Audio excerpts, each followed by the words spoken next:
Hi friends Aditi hope समस्ते भलरे थे। आज गोटे रेसिपी बनैबा जोटा कि देसी चिकेन और देसी आलूर गोटे कॉम्बिनेशन गोटे तरकारी।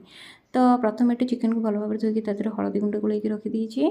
देन तापर मसला कि जीरा अदा रसुण धनिया कंचा लंका शुखिला लंका बाटापी रखीदी।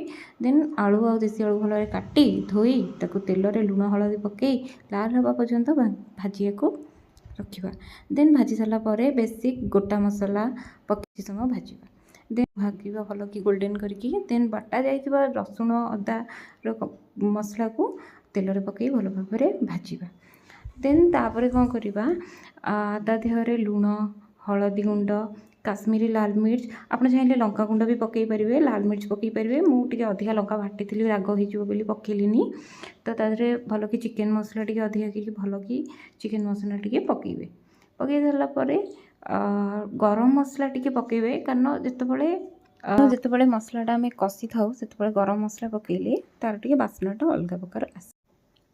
तो एबे आम जो मसला को भल भाव छाड़ीदे कषि हाँपाई कारण कषि हम मसलाटा तरकारीटा से टेस्टी हम। तेल टी अधिका करके कारण तेल टी अधिका मुझे 2टा टमाटो पकई भल कि टमाटो पकईकि टमाटो मेल्ट हाँवा चाहिए भल भाव आम आधे टमाटा कषा आउे ये गोटे डाली फुटुला मुझे क्लिपटा देती कारण मु तो नॉनवेज खाएनी मोपाई कि डाली करी तो मुझे भाविली देदेवी आ डालीटा फुटुला देदेली।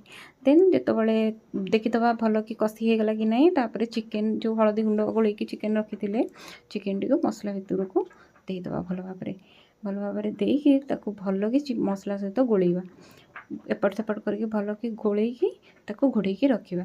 देन टिके समय पर घोड़े काढ़िया कारण चिकेन तले लगे पानी न बाहर जाए तापर देखा जमी टिके पानी बाहरीगला तादे आलू और देसी आलू पकईकी भल भाव घाटा घाटिकी पुणी घोड़े रखा। जितेबाला पानीटा मरीज से गरम पानी करवा साइड्रे से पानी को आड करवा कारण गरम पानी देले तरकारी स्वादटा खूब टेस्टी आसे। गरम पानी दे भल भाव घाटी दबा घाटिकी घोड़े छाड़दबा। तापर देखो ये तरकार कलरटा केते लाल आसी मु तो केवे खाएनी बाकी मत लगुच कि टेस्टी हो तो भल कि घाटा देखा कि तो चिकेनटा पूरा सीझीगला चिकेन कषिला बेले सीझी जाइला तो पानीटा फुटिया पर्यंत आम रखा तादेहरे।